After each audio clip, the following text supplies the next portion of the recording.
So you make this Roth IRA conversion of $100,000.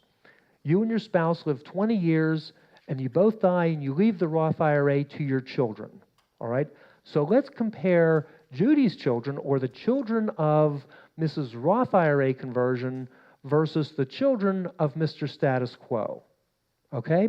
And what we find, by the way, if anybody wants, we have all the assumptions, but in the interest of time, I'm going to go by them. They are in the book. The children of Mrs. Roth IRA conversion are going to be better off than the children of Mr. Status Quo by $608,000. All right, now think about this for a minute. That's a huge amount of money, and the other nice thing about it is this is something that was good for you and great for your kids. There are certainly a lot of estate planning techniques that are wonderful for your children. So, for example, we could talk about life insurance, and there might be a great life insurance policy that's going to pay your kids $1 million, and it very well might be the appropriate thing to do. But ultimately, you're going to have to pay the premium. They're going to get the benefit. With the Roth IRA conversion, you yourself will have more purchasing power. If you are not fortunate enough to spend it during your lifetime, which you probably won't, then it will be even more advantageous to your children. If you use an even younger beneficiary, for example, your grandchildren, and they have even that many more years of tax-free growth, because just like you had a minimum required distribution of your traditional IRA, your heirs will have a minimum required distribution of a traditional IRA. They will also have a minimum required distribution of an inherited Roth IRA. The difference is the minimum required distribution of the Roth IRA is income tax-free.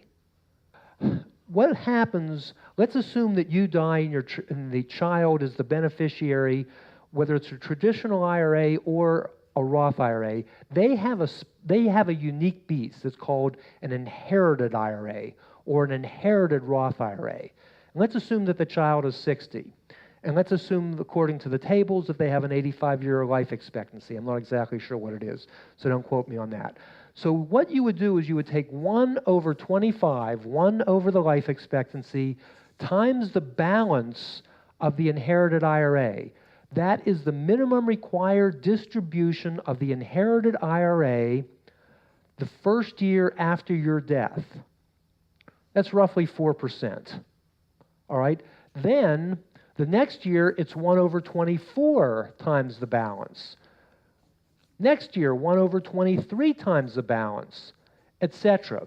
All right? By the way, that is known in the literature as a stretch IRA.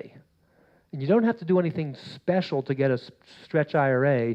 You just have to fill out the beneficiary form correctly. We're going to be talking about that a lot.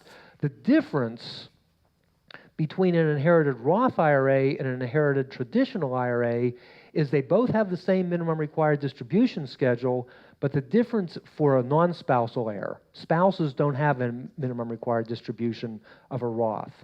But for the non-spousal heir, the Roth IRA is income tax-free. So when we measure in purchasing power, you get a lot more bang for your buck if the taxes have already been paid, because mom and dad paid tax on the seed, and you're reaping the harvest tax-free, even though it's 50 years after mom and dad died, or 30 years after mom and dad died.